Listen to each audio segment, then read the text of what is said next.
Hi, this is Jason McCarthy at Wycombe Wanderers, and you're listening to Wycombe Sound. The Wycombe Wanderers Show. Welcome to this Halloween edition of the Wycombe Wanderers Show. I don't think there's anything too spooky coming up in the next hour, but we'll be hearing from Phil in a few moments' time. We'll catch up with manager Matt Bloomfield, looking ahead to the visit of York City on Saturday to Adams Park in the first round proper, as you're supposed to call it, of the FA Cup. Very much looking forward to that. You might have FA Cup fever or experiencing some early symptoms of the romance of the FA Cup. More on that on the way a bit later on as well. Someone who has some great experiences in the FA Cup, including scoring a momentous goal against Grimsby, is Mark Rogers. We'll be catching up with him. He's in Canada.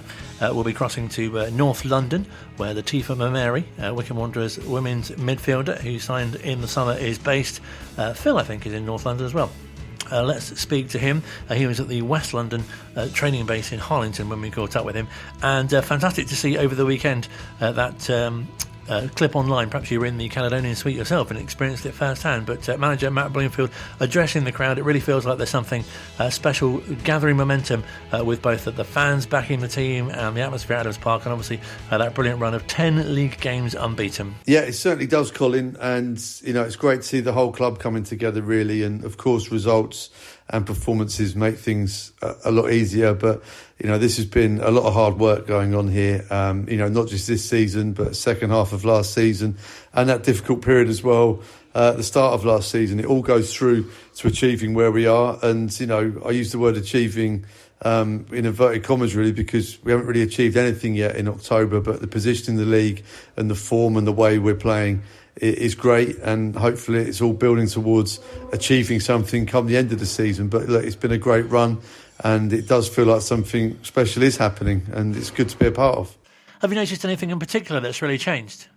I don't think it's any one thing in particular that's changed. I think it's just the process. It's a long process sometimes, and let's not forget as well that Matt Bloomfield came into this job having had just a handful of months really at Colchester with the main job there.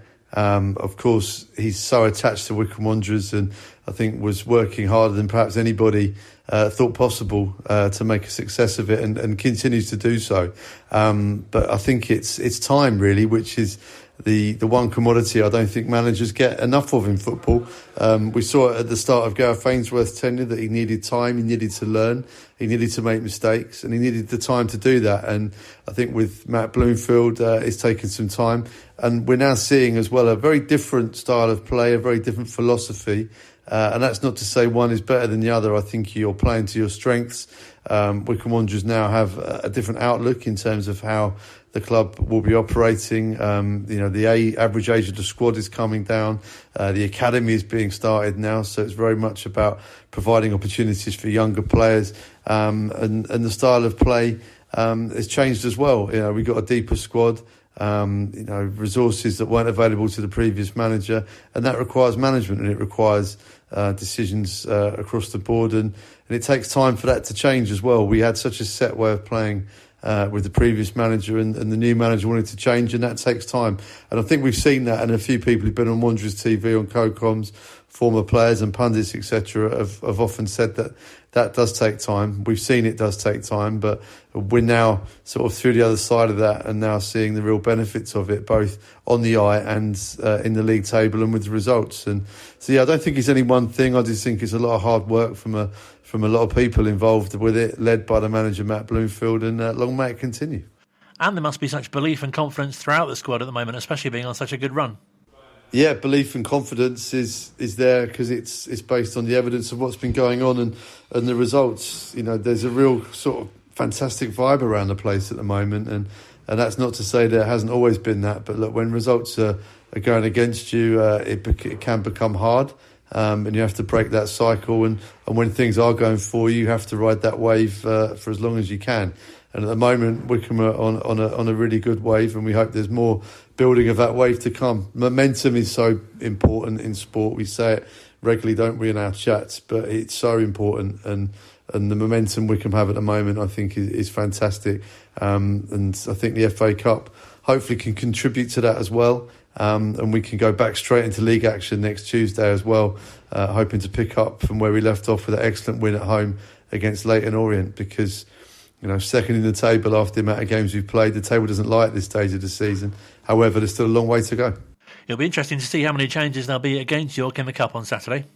Yeah, I think there will be rotation and changes against York City, and I think we need to look at that in a very different way than how we have done in the past. In the past, Wycombe have often had very small squads and not a huge amount of depth to pick from, whereas now we've got real strength in depth, and there'll be players who'll be chomping at the bit to get some first-team action, which is why these cup competitions, both the FA Cup and now the Bristol Street Motors Trophy, are so important to the club because it keeps players on their toes. It also gives them opportunities to give Matt Bloomfield extra headaches about who he should be selecting in the league as well. So that we'll see rotation undoubtedly, but I don't think it will weaken the team. I don't think it suggests any different approach from an FA Cup competition. In the past, we've put out weakened teams and been beaten by teams lower down. I remember Tranmere Rovers beating Wycombe Wanderers in a replay. But equally, we've had some decent runs down the years as well. So, look, Matt Bloomfield loves the competition. He wears his heart on his sleeve when he talks about the FA Cup, and he would love to progress as well as keep the league run going. But I think both can happen now, and I think we're in this position with the size of the squad, the strength in depth, and the opportunities that creates for people to stake a claim.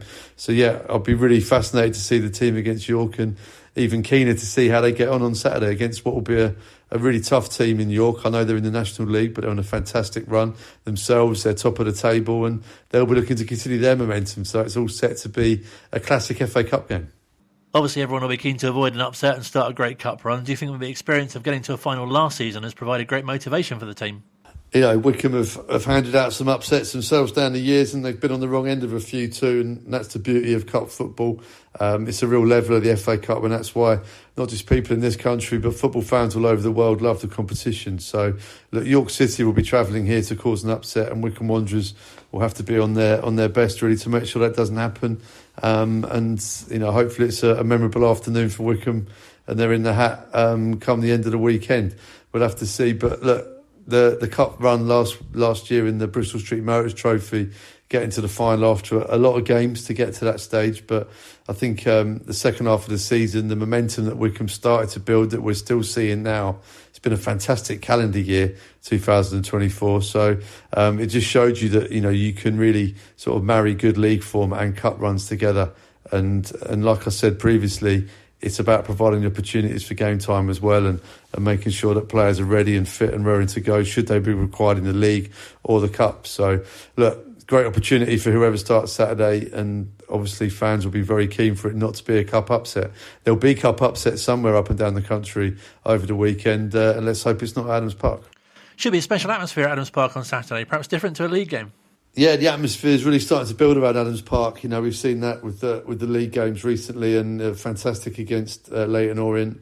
And the fans are so important to that as well, and they're just reacting to what's going on the pitch, of course. And sometimes they'll be required to kickstart the team too. It's a two-way street, that one. But look, the atmosphere for cup games is always different because it's done there and then, isn't it? Often the case, it's not like a league game where teams can settle for a draw, or if you lose a game, you think, well, we're playing again Tuesday in the league, we can crack on and get points on the board there. But with a cup, it's sort of winner takes all, isn't it? That's what you need, and that adds the different edge to it. You're often against unfamiliar opponents, be it from leagues below or above, and that can add an edge too. So yeah, it'll be a special atmosphere, and the cup always provides that. Look, and this is just the first round. We want to get through this and progress through round two, and then you never know where it can take you in round three. But to get there, you've got to beat teams like York City. It'll be a great atmosphere. They're going to bring a lot of fans down. It's a big day out for them too. They're a famous former league club. They'll be looking at what Luton Town have done, and other teams like Wrexham who've come out of the National League, which is really difficult. The manager, Adam Hinchelwood, I think, has done a fantastic job there, kept them up on goal difference last season against the odds, and has turned it around quickly.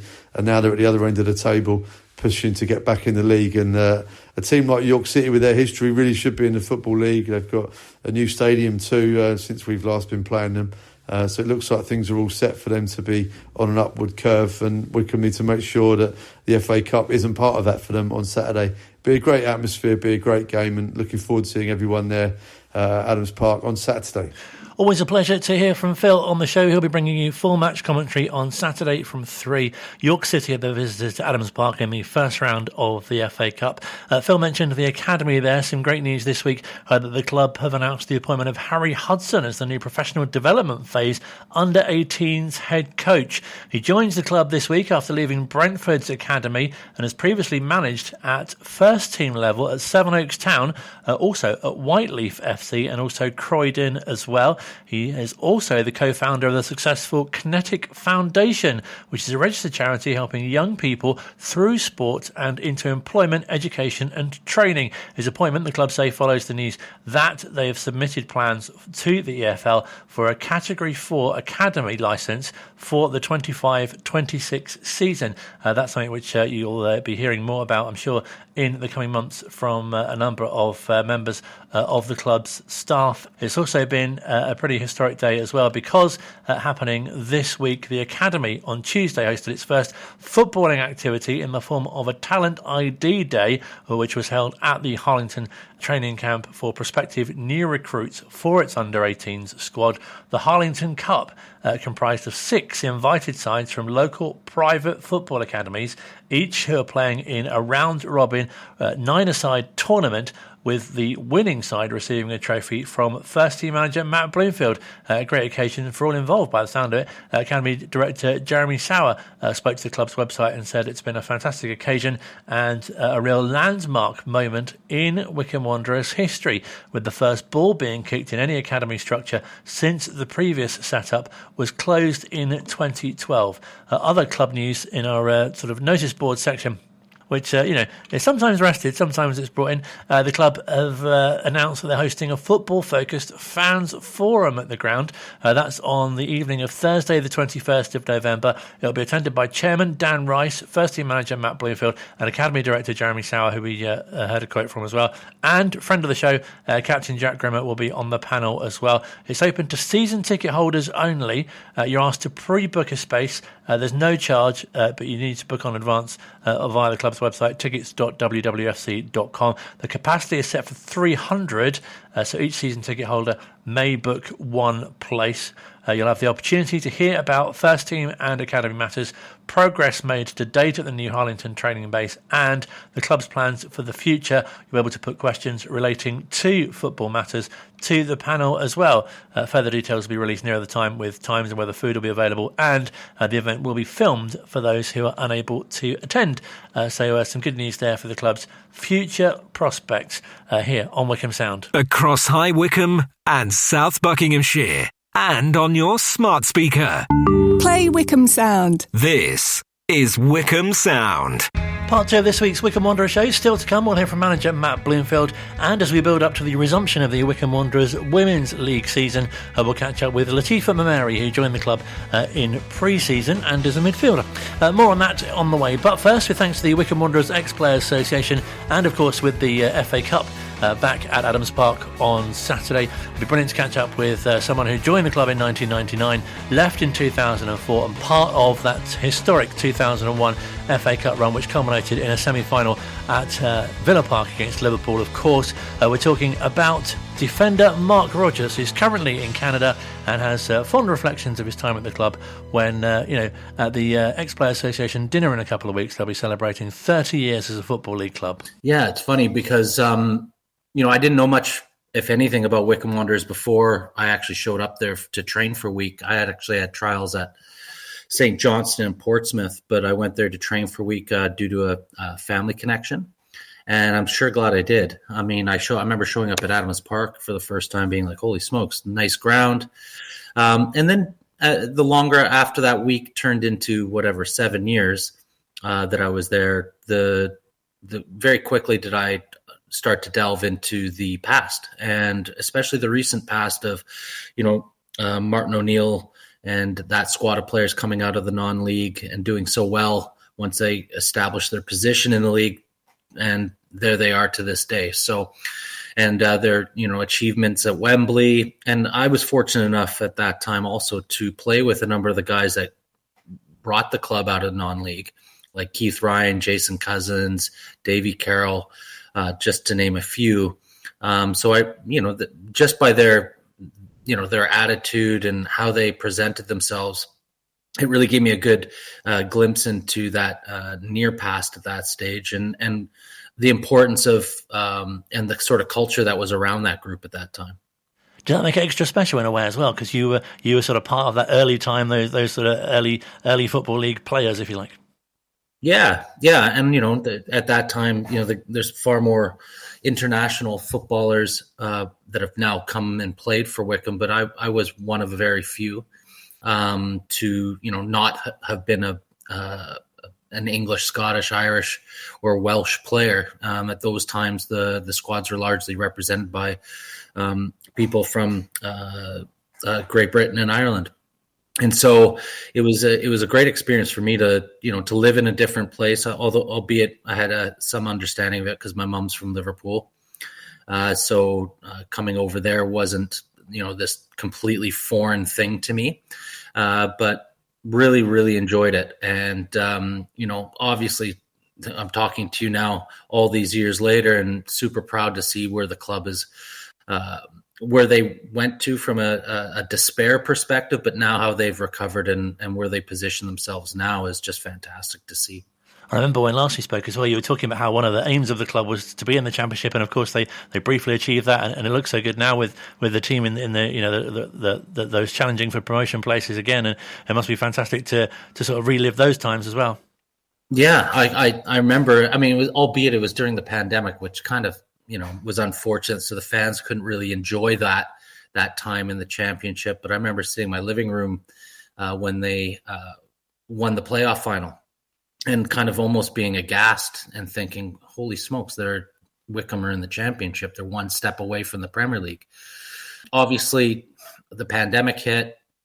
Again, unfortunate for both from the business perspective for Wycombe, but also for the fans and the players not getting a chance to play in front of those fans during that season. But man, how well have they recovered? I mean, here, I can't believe they're sitting in second place as we speak.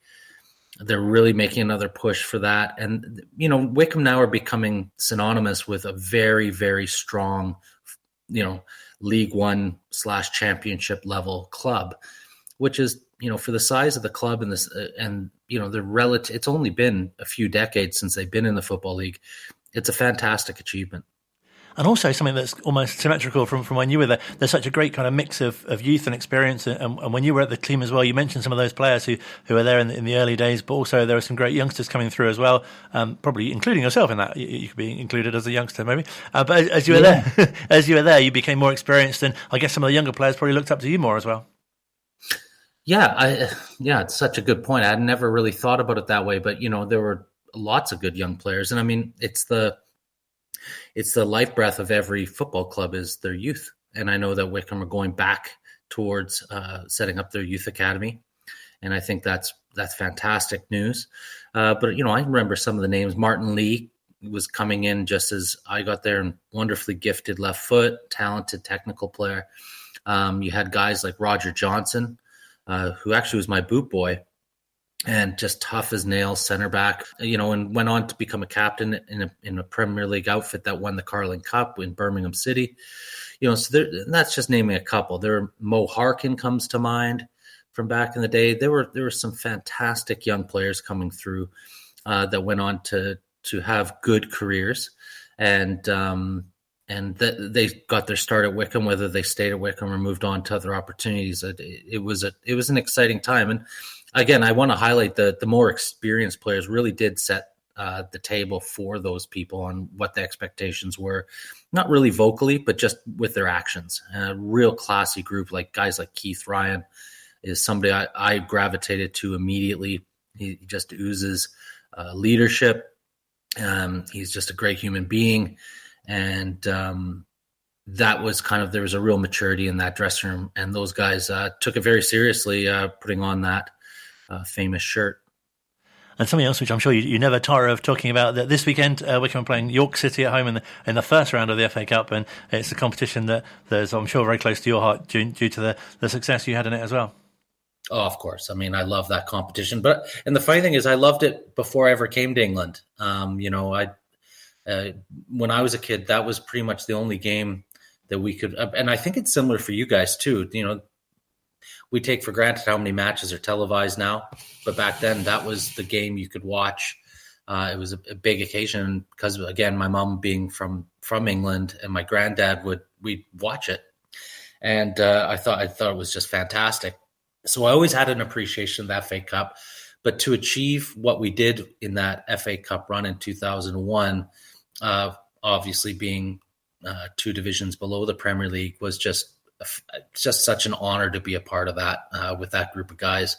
Obviously, I got injured in the 5th round with quite a bad injury to my ankle, which kept me out of playing in the quarterfinal and the semifinal, which is a big disappointment in my career.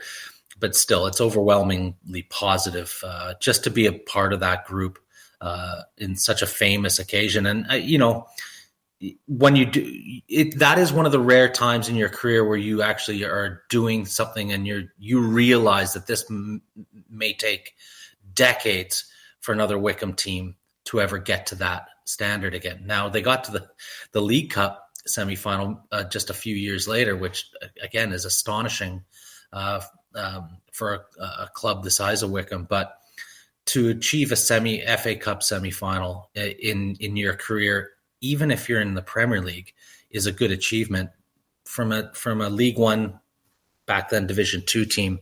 It's an astounding achievement, and I'm really proud to have been a part of it.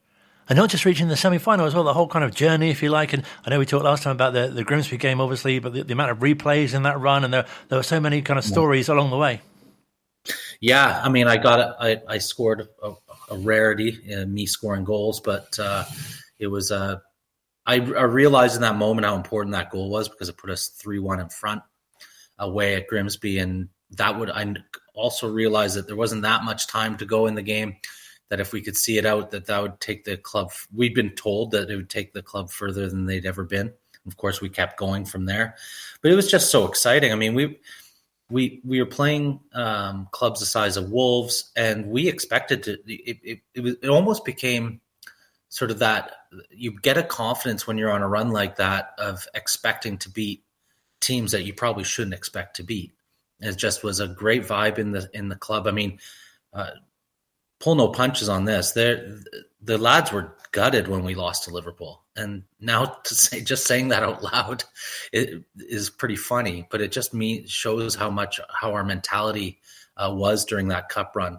And that was a very good team. And if not for that cup run and all the injuries and all the replays and the amount of fixtures we played that season, I think we would have done very, very much better in the league as well. I was going to say, do you approach those games differently, the cup games to league games, or is it kind of just that sort of focus and intensity is just the same no matter who the opponent, really?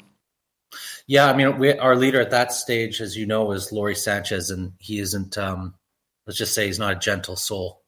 He's a tough guy. We were definitely a reflection on him. So it was a tough group, and you weren't really allowed to have games where you took games off because we're focusing on. We just played hard when we played any game. However, there is a feeling when you're playing an FA Cup game, which is hard to describe. It's almost like and you may have noticed this, Colin, is when you're watching games, it's let's just go for it. And both teams are let's just go. It becomes a little less tactical and more just, I found them really exciting games to play in, because you don't have as much at stake. You're not getting relegated. You're just, if you get eliminated, let's get eliminated by having a real go in this game. So it's kind of an exciting vibe, less tactical. And I don't know if that's still the case, but it definitely was back then. And I think it played in our favor because we just went for it. And we were a big physical side. We scored a ton of goals off set pieces. I mean, I was playing right back on that side, as many of the fans will recall, which, I'm 6'2", I'm a center back. So it just gives you an idea of kind of the size of our team. We were very good on set piece. We were physical. And that suited a good cup run. Where we really struggled, though, was I think we had like 6 strikers injured, and that's where the famous Roy Essendon signing came in later in the competition with the famous goal at Filbert Street. But, we really had belief that we were going to win each and every time we went into as the rounds more as the rounds went on, and we'd realize we'd been through a replay with Millwall, we'd been through a replay with Grimsby, we beat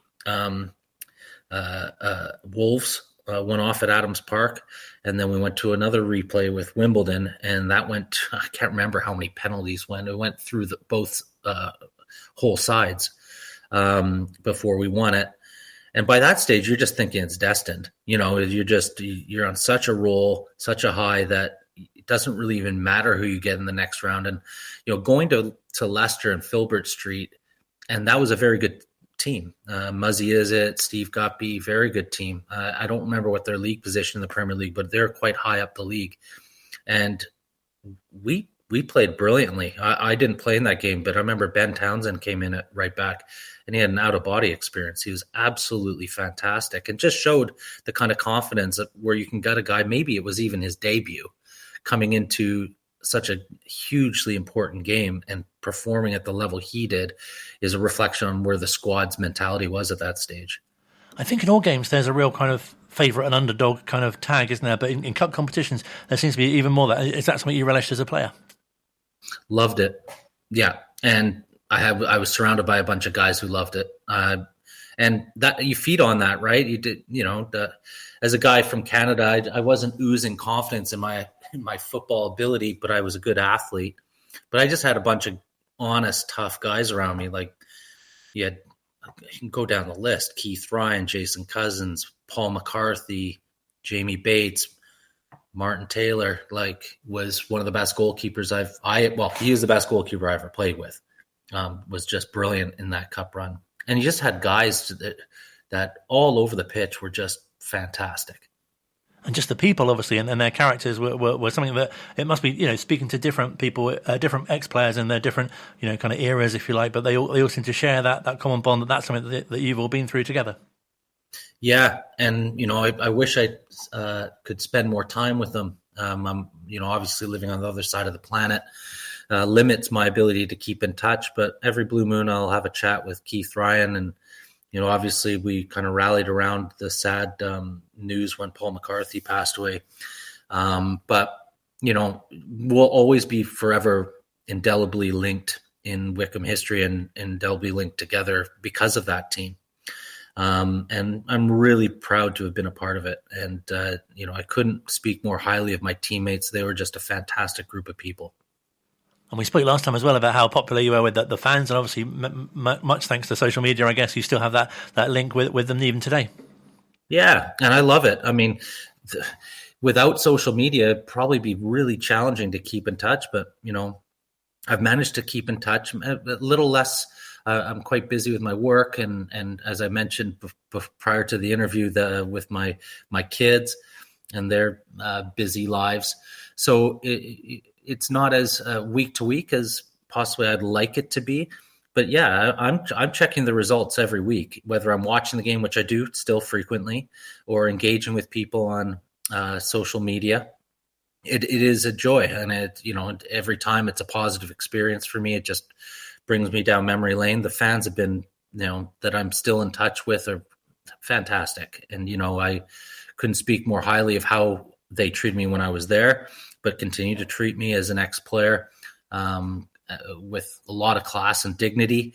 And I'm really proud of that. And I'm sure it will continue in far into the future. Where my son's a big Wycombe fan, and my nephews are big Wycombe fans now.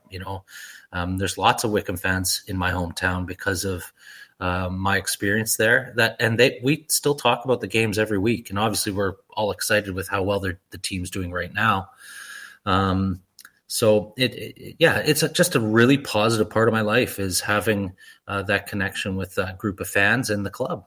And it's great that it's still obviously fresh in your mind, and so many of the experiences that you had here. And I don't want to make you feel old, but I think it was about 25 years ago that you signed. But it feels like so. I'm sure so many fans will remember, games that they'd seen you play in, or occasions that have happened.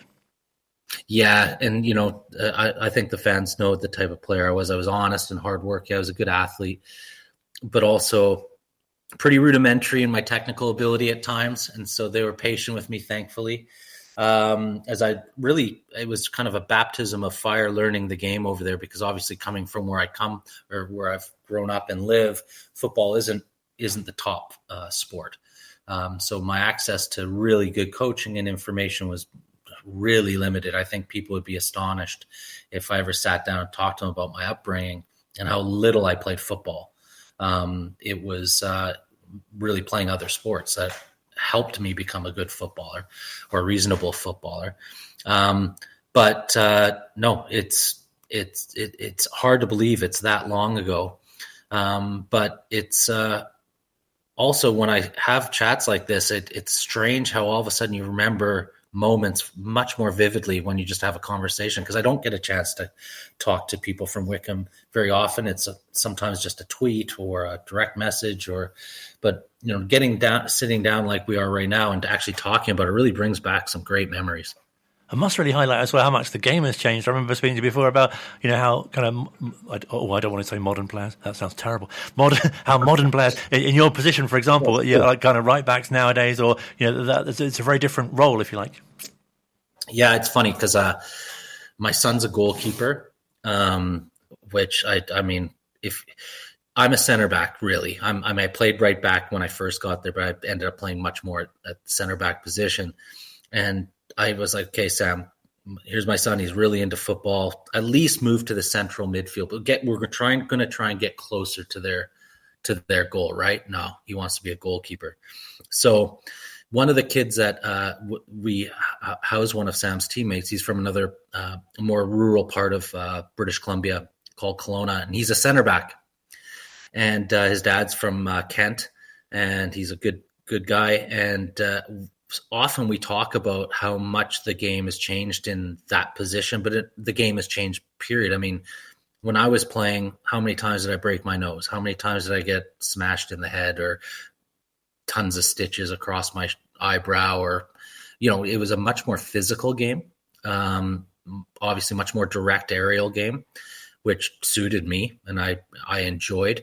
Whereas the game now is just it's so different than when I played the game. I'm not sure if that's the case still with the lower league in England, but definitely globally. And so the things that I may have done to a striker, or the tackles I would have got into now, I got 7 yellow cards in my entire Wycombe career. I guess somewhere close to 200 appearances. And now I let's just say I'd have a lot more than that. So it's just, the game's totally changed. And I think it's changed in some ways for the better, but in others not my liking so much, because I think you get more excited by attacking play if there's more robust defensive play, and not just if you breathe on a guy, it's a foul. And so I think they have to strike the right balance. It's an exciting time to watch football, but the game is completely different than the game I played and my team played at that time. And I'm sure fans will be really keen to know, what you're doing these days. Are you still coaching yourself, or still involved in the game? Yeah, I run a professional football club here in Vancouver. I've been working as the managing director for Vancouver Football Club, which is a professional football club in a new league. It's only in its 5th season, called the Canadian Premier League.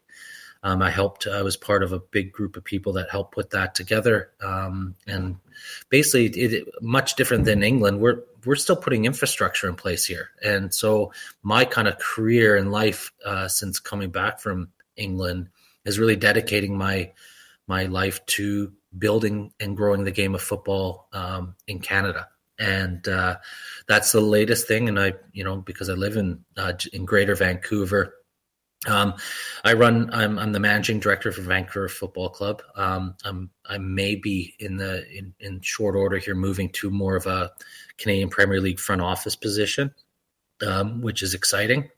But yeah, just in a variety of aspects, whether it has been coaching and coach education with the Canadian Soccer Association, broadcasting, or football operations and leadership, those are the aspects of the game I've been involved in here in Canada, which is exciting. It has its challenges because, we're not an established football country yet, although as you've seen from our men's team's emergence, qualifying for the last World Cup, I'm actually playing quite well despite not making it out of the group stage. The game is growing here, and the quality of our national teams are improving. So just overall, how would you reflect on your time at Wycombe? It was life-changing. And whenever I go back, always, if I have a chance to do a Q&A, whether it's with Matt Cecil at the club in front of the fans, I thank them, not only for their support, but, little did I know that by making that, when I was offered an opportunity to stay with Wycombe, and I spent 7 great years there, it was going to be a defining time of my life. And, living in a foreign country, playing for a club I had not heard about, but now I'm just completely dedicated to, was, if I don't play for Wycombe, I don't represent my country. I don't get to play at a major tournament with my country. I don't get to go to an FA Cup semifinal. All these wonderful experiences, all because of my time at Wycombe. So that was probably the most exciting phase of my life. Was being a part of that club, and I will forever be grateful for that. Well, it's been a real pleasure to catch up with you and share your memories, and really appreciate your time. Thank you so much. Thank you, Colin. Thanks for having me. Across High Wycombe and South Buckinghamshire, and on your smart speaker. Play Wycombe Sound. This is Wycombe Sound. The Chair Boys are flying high in League One this season, so come on down to Adams Park, get behind the boys and play your part in what will be a memorable season for Wycombe Wanderers. 71 minutes on the clock, up against Jed Stitt, dancing around on his line. The Take your time, Rich. Take your time. Kone. Here he comes. It's been goals for the Chair Boys so far this season.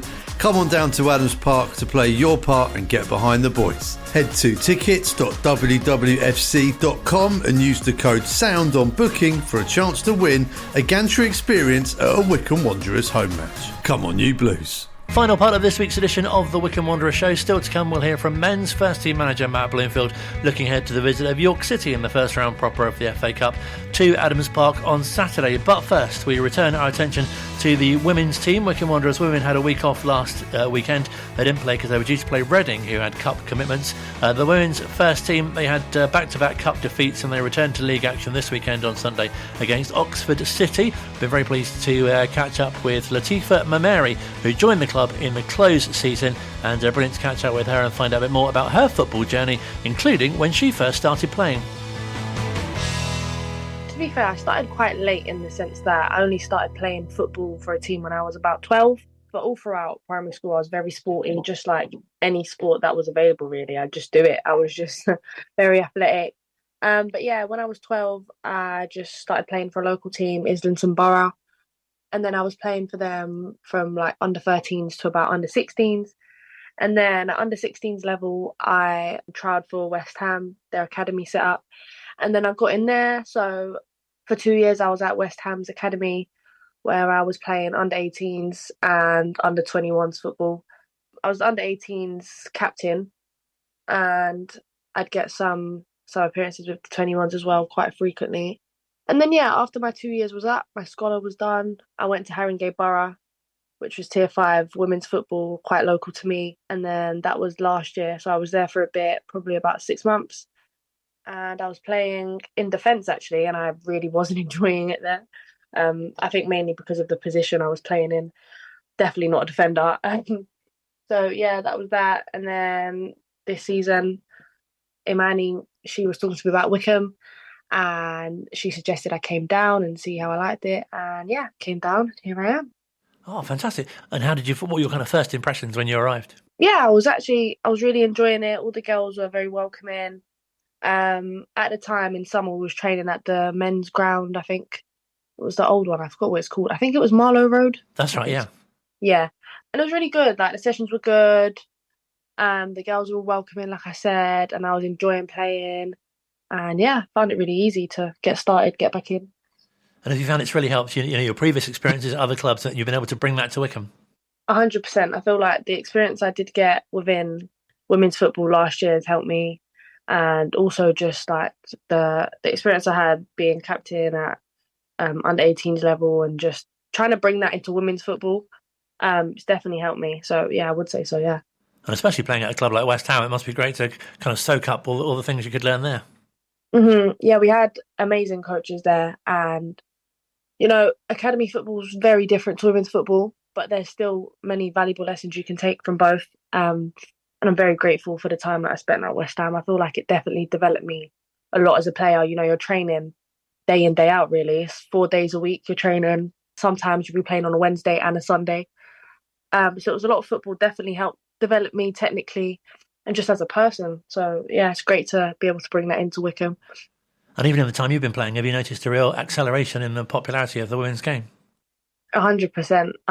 When I was growing up, there wasn't really much about women's football, couldn't really find much. The only person that I remember having as a role model was Leah Williamson, mostly because she plays for Arsenal and I'm a big Arsenal fan and it's my local. But yeah, like there's just so much more opportunity. I remember growing up, there weren't many girls' football teams.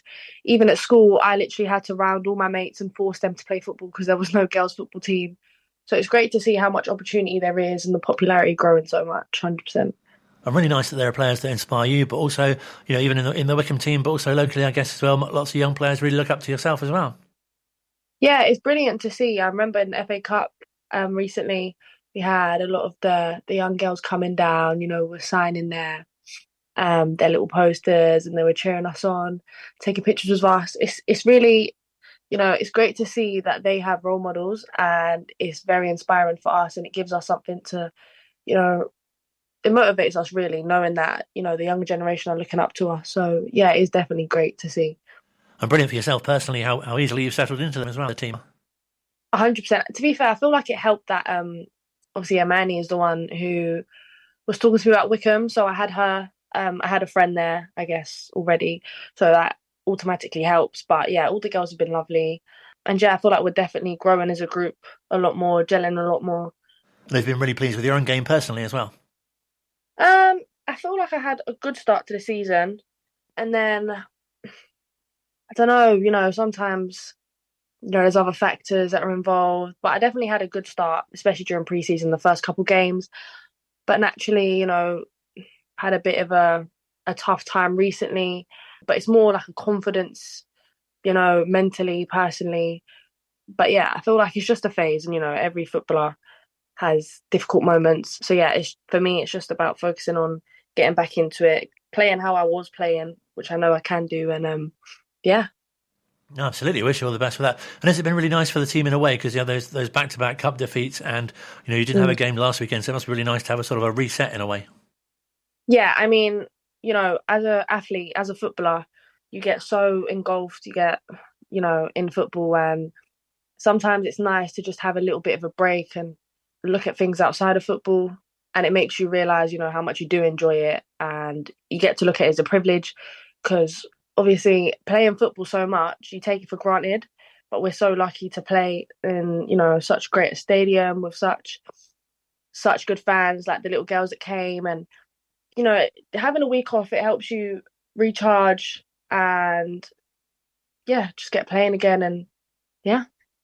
You must be really, really boosted by what the club has done so far this season with some of the results they've had and some of the performances, especially going into this game against Oxford on Sunday. Yeah, it's been difficult for the girls to take, 100%. But I feel like that's what pushes us more. We know what we're like, and that's why it's so frustrating. We know we're a good squad. We know we're a good side. We have such talented individuals. So I feel like we can only take lessons from the past losses, and we know we're better than that. So really, it's just driving us to do better and want better for ourselves. So I feel like in the next couple games, it will definitely be something that will help push us and motivate us to do better and want better for ourselves.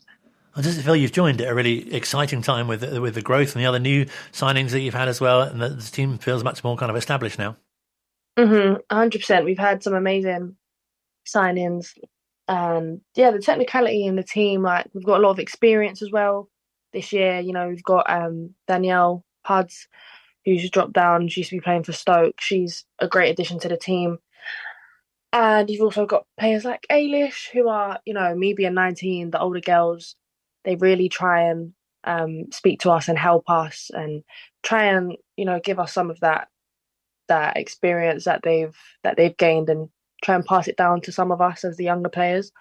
But yeah, it's definitely great to have them. They're great additions to the team. So yeah, it's definitely a very exciting time for us. And how do you find combining, the training and the playing with your sort of outside life as well? Yeah, so I'm a university student, so it can be a lot, assignments are tough. And then on top of that, Wycombe's quite far for me because I'm based in North London. So it is a lot of travelling. But, it's nice to have an outlet because, doing uni work, it's nice to shift your focus onto something else. And yeah, I mean, it's a privilege at the end of the day. Sometimes it can feel a bit, draining and stuff. But at the end of the day, it is a privilege to be able to play football at such a good level. So yeah, I'm just trying to balance the two, really. Is it a really nice release because you can kind of forget about, your studies and other outside pressures, perhaps? Yeah, I mean, 100%. Like, when you go to play football, that's what you're focused on. Those 90 minutes, 120 at training, I guess, whatever it is, you're solely focused on football. So yeah, it is nice to have that outlet, 100%. And I guess as well, it's really nice to be able to kind of sort of set yourself kind of personal and collective goals for the team that you'd like to achieve this season.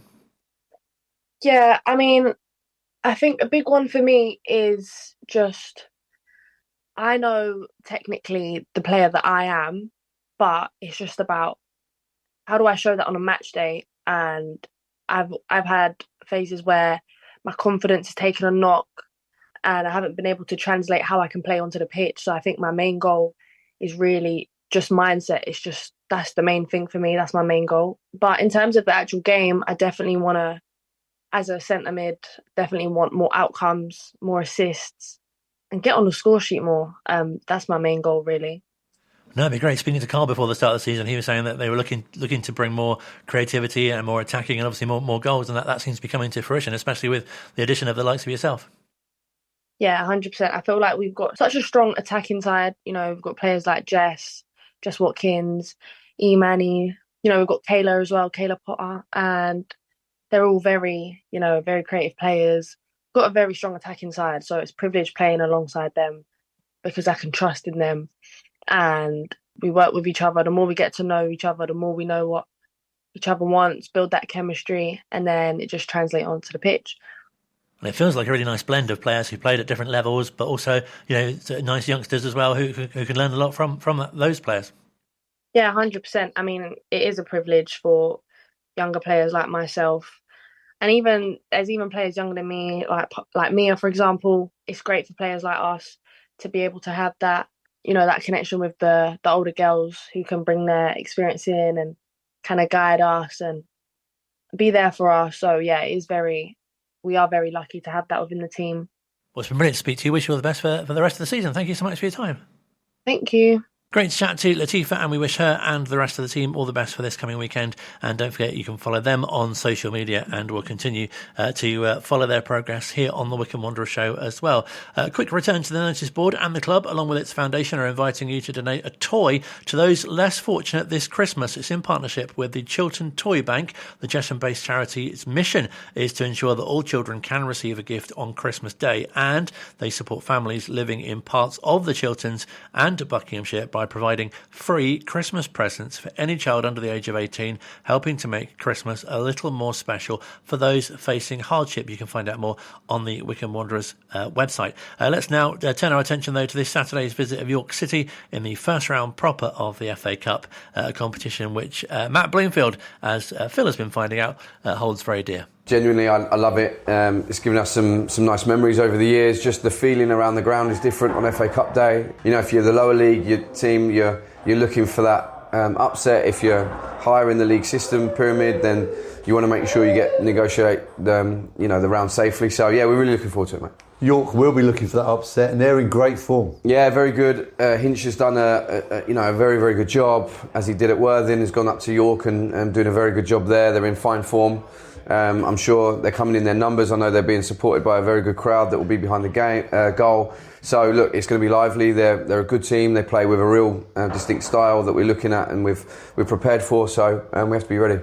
There's links everywhere with this game. I mean, Hinch used to play for Wycombe, played with you at Wycombe Wanderers as well, so you know him well, no doubt. Yeah, he's a good guy, Hinch, and he comes from a real footballing family, doesn't he? And he knows the game. He had a really bad knee injury. It was really sad to see him having to retire early. He was a real good player, Hinch, and a great guy. So he's obviously taken to the management and the coaching extremely well. Done, like I say, a very good job down at Worthing, and gone up to York and done equally as well, if not better. And from a Wycombe point of view, it's got all the ingredients of a great cup tie because it's two teams who are doing fantastically well in their respective leagues. Yeah, absolutely. We're in a good spot in the league. We've had some good results and we're really pleased with that. There's loads that we need to just tidy up around the way we've been playing. There's some really good moments, but there's some bits that we need to tidy up that we've been working on this week. There'll be some rotation from us because we've got 2 long trips this week, Stockport and Wigan, and the overnights and everything that's to come. We need to make sure we're at it every moment. I'm repeating old messages, but for us to play the way we want to play, we have to be intense and high energy. So there'll be some rotation. There's some players recently that haven't got as many opportunities that they'd like to have done. So, we want to make sure we've got a team that's going to really be ready for the game on Saturday afternoon. And we need to make sure we are. So FA Cup and the Football League Trophy, really good opportunities for those players to impress. Yeah, because we've spoken about it a few times. We've been really fortunate to assemble a strong squad. And what's the point in having the strong squad if you're not able to utilise it at times? It's an opportunity for some players to impress. It's an opportunity for minutes, and it's an opportunity for us to play against a really, really good opposition in York, and then against Crawley and Bristol Street Motors, and make sure that everyone's at it. Because as we've seen recently, we've picked up a couple of injuries here and there. Josh's suspension, so we need to make sure the squad's ready to go at any point. And you said the long trip on the Tuesday as well with Stockport County, back to league straight away. It's another busy, congested set of fixtures coming up. Yeah, we then go into 5 games in 2 weeks, so we have to be ready for these games, Disco. It's a really tough league. We've been really fortunate to have had a good October, and we're really pleased with the work we did in October, but moving into November we've got to be ready to go again. It's relentless and we have to be relentless in ourselves. So we love the cup, but the league momentum has been so big. Is that you've now got to roll this all in and just keep that big momentum going with all competitions? Yeah, because you know what I'm like, whether it's the Bristol Street Motors, whether it's the EFL Cup, whether it's the FA Cup, the league, I hate losing with a passion, and I love winning, so we just want to make sure that please don't take any of what I said as in a way that we're underdoing it. Absolutely not. We're going to pick a team that we believe is right for the game, that we believe can win the game, that we know that, like I say, I can't overstate how respectful we are of York and the job that they're doing in their league, and top of the league, it's going to be a real tough game, so we need to make sure we're ready. Always great to have the manager here on the show. You can hear more of his chat with Phil on Wanderers TV, along with an interview with Jasper Pattenden as well, who has worked with the York City manager at Worthing. You'll be able to hear the whole game live here on Wycombe Sound if you're not going to Adams Park on Saturday for that first round proper tie with York City. I wish the Chairboys all the very best for that game, and also the Chairgirls who are away to Oxford City in their league match on Sunday as well. Many thanks to all my guests this week on the show. It's been brilliant to catch up with Mark Rogers again, speaking to us from Canada.